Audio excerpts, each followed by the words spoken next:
we are fortunate to have Brahmakumari, Sister Shivani, join us today.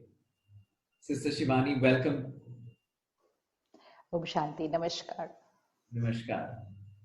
Um, Sister Shivani, this has obviously been a very difficult time for millions and millions of people all across the world, and more so in India with the pandemic, the lockdown, and even now things are not sort of normal in the earlier sense.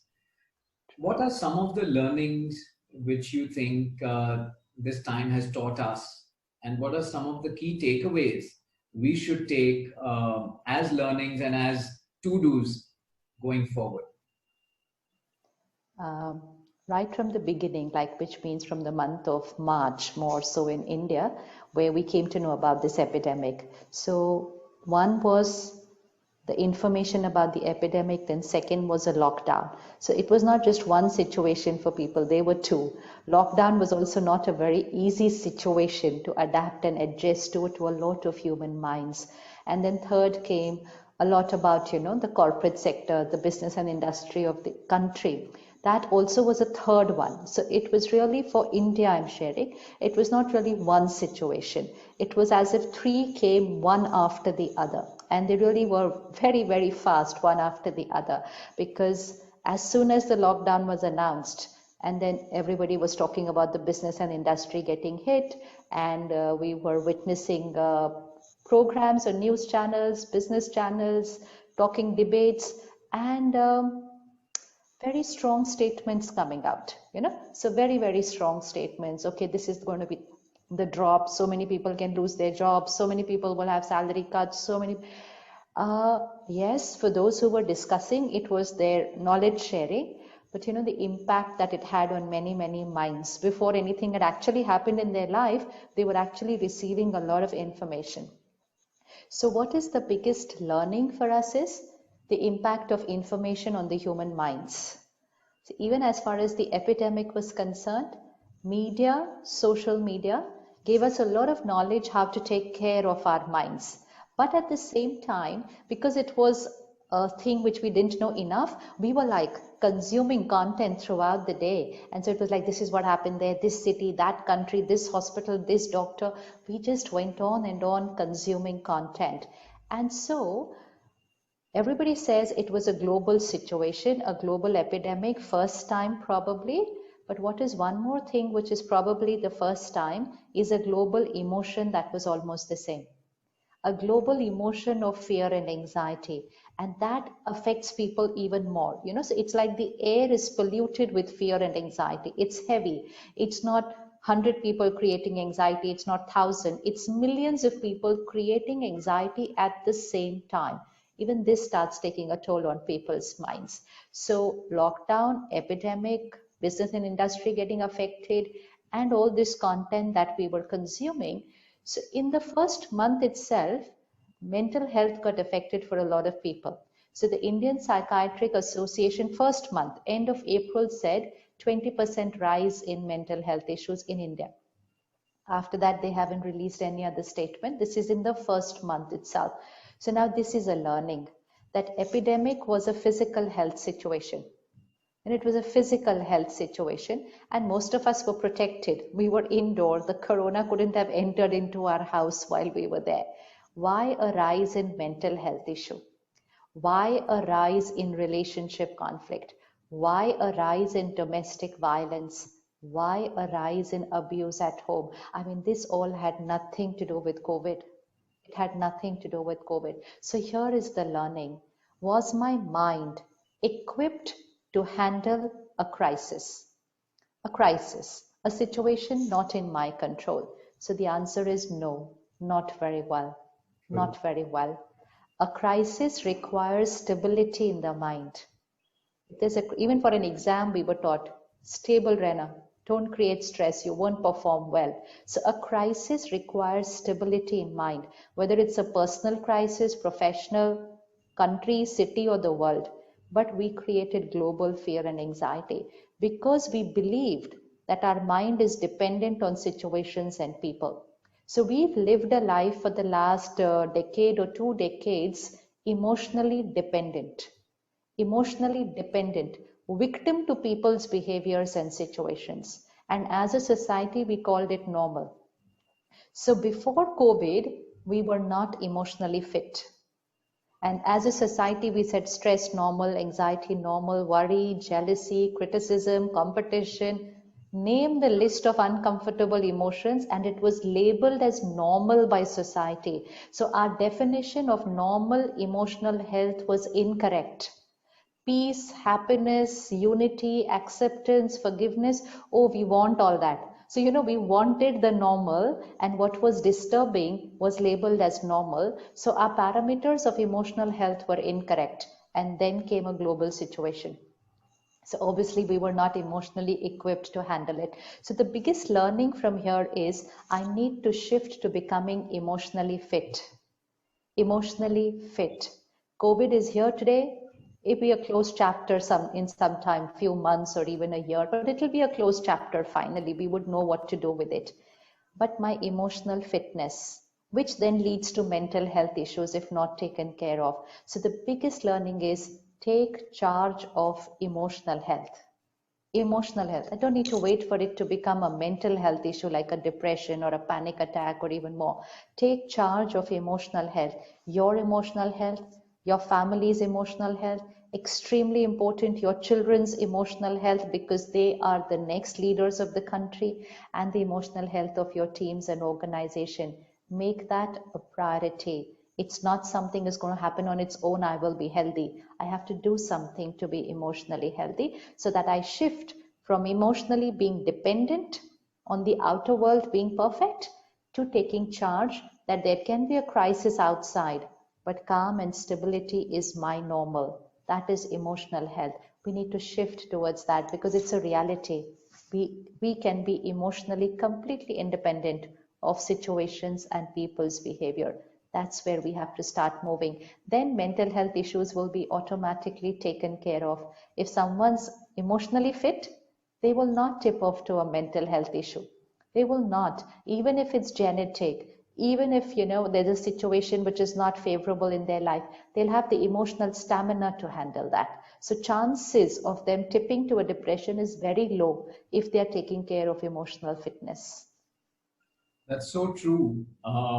That this has brought out to the fore the entire gamut of emotional issues which are leading to mental health issues, and clearly there is a time now for reflection. Like you said, what do we prioritize? Um, we often see now in social media that people are talking about possessions and food or holidays or automobiles, or the fact that they have not been able to get some of them in the fashion that they would earlier. uh, do you think this is also a time to really reprioritize and say that, as we get out of this pandemic, like you said, it will be a closed chapter at some point in time? What should be my priority in life? And how can we go about that entire process? Uh, the most important thing is I will need to understand that my mind, my state of mind, my emotional health is not dependent on my possessions, my achievements, my roles, my responsibilities. They are not. That's been the biggest illusion in the last few years. We thought the more we achieve, the more we have, the more we acquire, the happier we would be, the more respect we would get from people, the more powerful we would be. Is some illusion we created, or probably it was presented to us by society, by advertisements, putting up hoardings of happy faces who've bought some object, thought that this object is equal to happiness. So I went ahead and I bought that object. Next 6 months, okay, new version of that same object, more happier face. So it's kind of their brand building changed our belief system building inside. And we somewhere went and equated possession, achievements to happiness. And also because as a society, we call that as success. So very important is also to redefine what is success. Because right from school, You have to be successful. You have to be successful. Okay, important. I learned I have to be successful, but then I need to know success equals to what? So I was taught again, success equals to performance. So come first in class, come first in sports, come first in your elocution, in your debates, then come first, which means perform. It's not about first, second, but perform. Performance is equal to success. As a child, people come home, parents will tell their children, recite that poem, show your painting, which means show your performance, which is fine. But the guests appreciated and said, very good boy, very good girl. They did not say very good painting or very good poem or a very good dance. They said, very good boy, very good girl. It sounds very simple, but actually self-esteem, what I thought about myself got dependent on people's appreciation for what I had performed. So sanskar means my nature, my personality, my value system. That was not being talked about. That was not being appreciated. That was like, wo to hai, it is there. I mean, what is there to talk about it? But what was being appreciated, acknowledged, and endorsed by society, coming on magazines of cover magazines, everything that everybody was talking about was achievement, performance. So you see, it's conditioning. If I grow up with this conditioning that achievement and performance is equal to success, is equal to people's appreciation and acknowledgement, then that is what I want. Then that is what I want. And another belief system that we were taught, life is a competition. So right from nursery, life is a competition, which means we are in a constant race. Constant race. These two belief systems, happiness and respect dependent on achievement and possession, and life is a competition, has taken a toll on human minds in the last few years. It's really taken a toll. We are achieving and achieving and achieving, and nothing wrong in that. But while achieving, we are thinking our happiness is in proportion to what we were achieving. And while achieving, we were not taking care of the mind. So we are creating stress, creating anxiety, creating jealousy, creating comparison, competition, and achieving.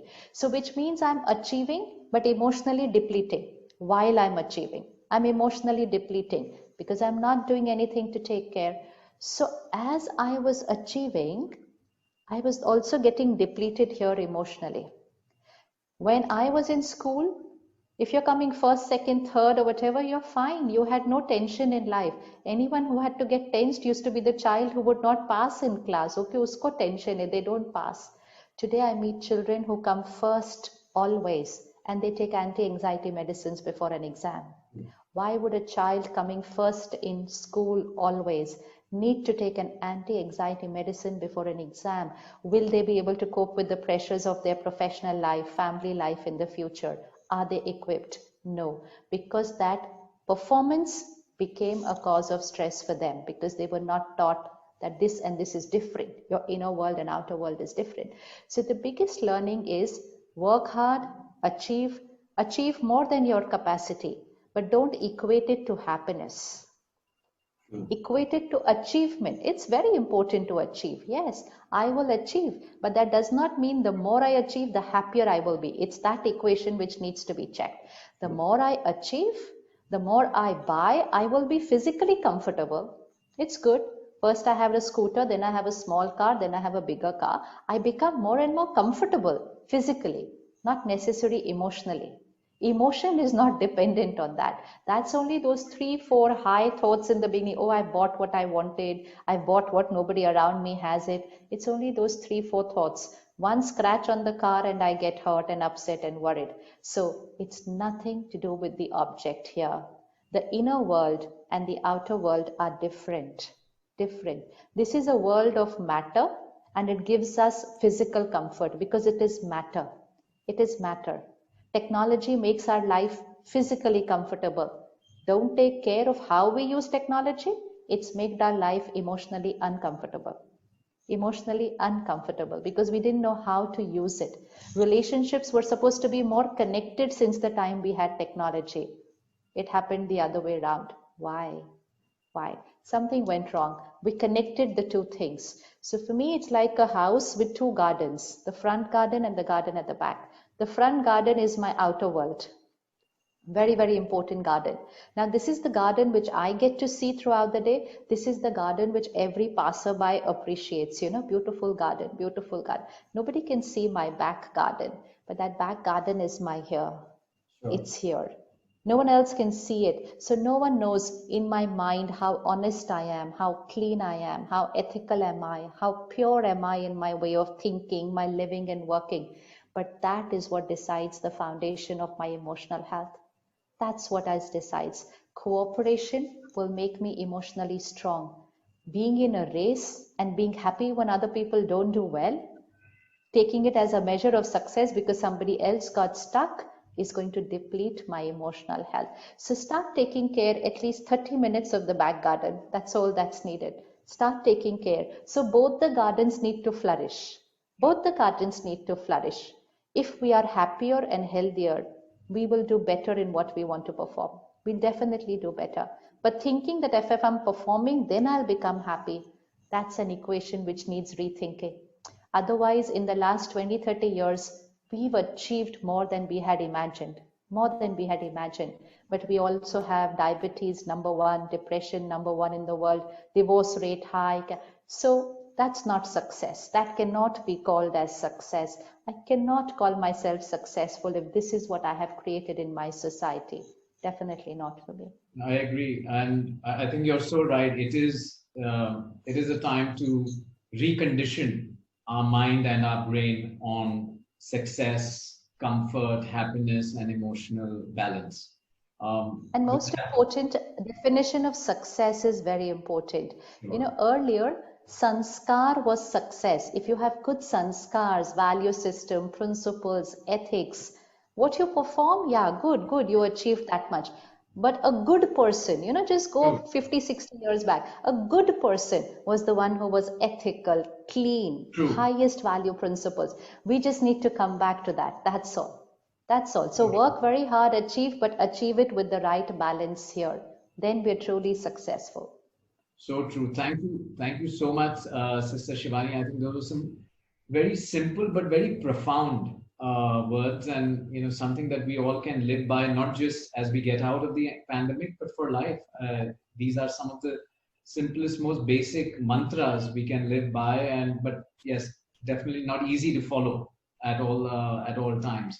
But thank you for joining us, and it's been a pleasure speaking to you. Thank you so much. Om Shanti.